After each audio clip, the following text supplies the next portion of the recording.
Hola Pablo Melicchio, con quien quería justamente tratar este tema. Vos sos psicólogo. Bueno, esto es un drama, se ve a las claras.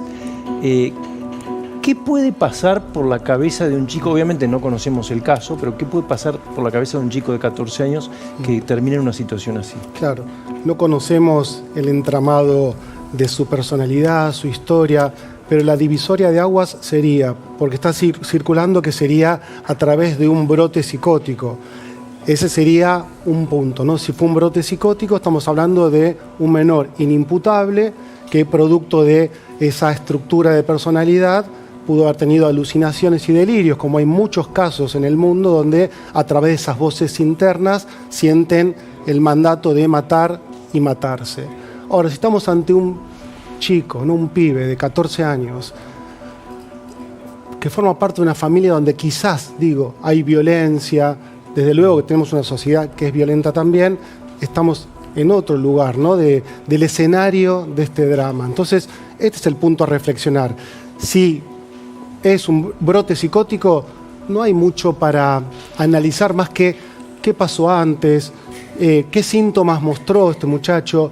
Fueron advertidos por la familia. Nadie de la noche a la mañana tiene un brote psicótico sin haber dado elementos señales previos, antes. Síntomas, sí, síntomas que lamentablemente, no digo que sea esta familia porque no la conozco, pero en las casas falta detección, ¿no? Prestarle atención a los hijos, ver que si hay angustias, ansiedades o miedos. Mucho esto se potenció en la pandemia, muchos pibes y pibas muy encerrados con sus celulares, en sus habitaciones, y puede pasar desapercibido algún síntoma que después se torna un trastorno psiquiátrico más complejo. Perdón, yo creo Sí. que en la nota que leía de Gabriel Di Nicola y del Tucu Costa en La Nación decía que él tenía antecedentes psiquiátricos. Habrá que ver de qué tenor, ¿no? Que tal vez eso podría explicar esto que vos decís, algún episodio previo. Sí, Evidentemente no las alertas suficientes, Claro. porque si hubiera tenido el tratamiento debido sería más difícil que estuviera sucedido, Claro. ¿no? Entiendes, Sí, decinos sí. vos, pero... No, está buenísimo esto que traes.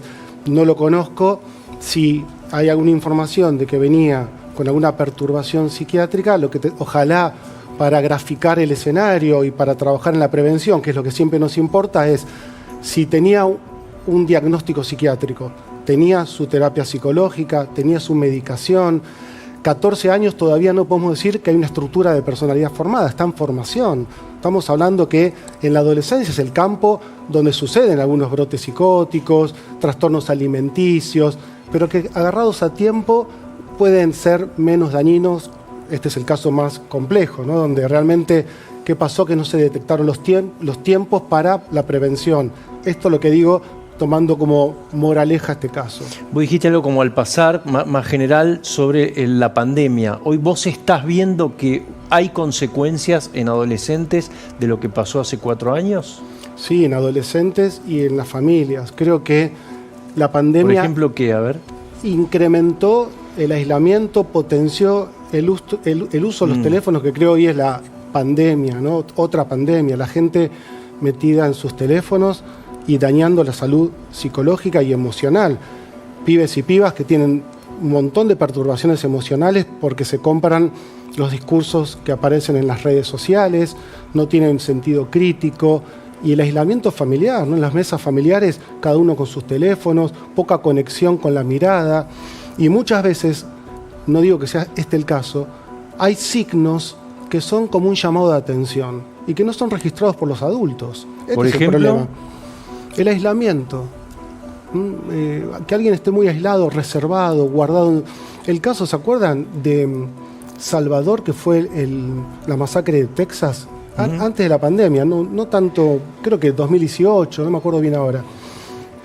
Bullying en el colegio, ausencia de figura paterna, mamá dicta, un tartamudeo no tratado, hizo que se aísle, y después, unos años después, ya adolescente, un poco más grande que este muchacho, fue al colegio a matar a nenas y nenes que tenían la edad que él tenía cuando había sufrido el bullying. ¿Qué quiero decir con esto?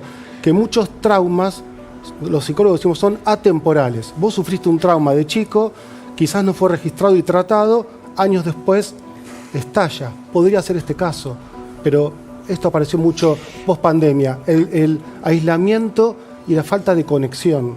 vamos a suponer que hay estos casos, por ejemplo, vos decís, bueno, un trauma en la infancia y explotan ahora.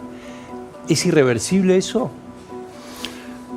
Digamos, si tomamos en este caso claro, no sabemos, pero 14, 16, 18 años. No, yo creo que es ¿se la etapa, puede corregir? Claro, es la etapa todavía de la adolescencia, es el campo propicio para la detección de un montón de cuadros que después en la adultez son mucho más complejos de tratar. El adolescente se pone a prueba a sí mismo, pone a prueba a los adultos, ensaya para conocerse, pero el problema es que muchas veces esos síntomas o esas expresiones de su personalidad en desarrollo no son registrados por los adultos. Yo creo que el gran problema que está habiendo no es la adolescencia, son los adultos que están ensimismados y no se toman el tiempo de sentarse a preguntarle a sus hijos cómo están, mirarlo a los ojos, abrir el diálogo. Hay mucho aislamiento en las familias, que es el primer socializador. Después, en las escuelas pasan un montón de violencias dentro y fuera, porque estalla lo que no fue registrado muchas veces en el hogar. Entonces digo esto, ¿no? Que estamos a tiempo, sí, los síntomas que aparecen no se incrementan y no se sostienen en el tiempo. Cuando un síntoma, miedo, angustia y ansiedad, que son los 3 síntomas clásicos, se incrementan y se sostienen en el tiempo, después es más complejo, pues ya pasan a ser una enfermedad más de carácter psiquiátrico, psicológico más complejo. ¿Desde qué edad recomendarías que un adolescente podría tener redes sociales? Ya dijiste adolescente, ¿no? Yo creo que los niños y niñas no deben tener redes sociales, y la adolescencia, que hoy lamentablemente también es una adolescencia temprana, porque hay una sobreestimulación. Antes se pasaba de la niñez a la adolescencia, un periodo llamado latencia. Hoy rápidamente se salta de la niñez a la pseudoadolescencia, entonces tenés pibas y pibes que a lo mejor tienen 10, 12 años y tienen como un discurso y un accionar y una provocación a los padres y cosas que antes aparecían a los 14, 15 años. Para mí, las redes sociales también tienen que ver con la madurez de ese adolescente, paulatino, quizás los 12, 13, 14, con monitoreo de los padres. Puede ser tranquilamente una herramienta las redes sociales y el teléfono. El problema hoy con las redes sociales y los teléfonos es que son adictivos, y eso es un tema mucho más complejo.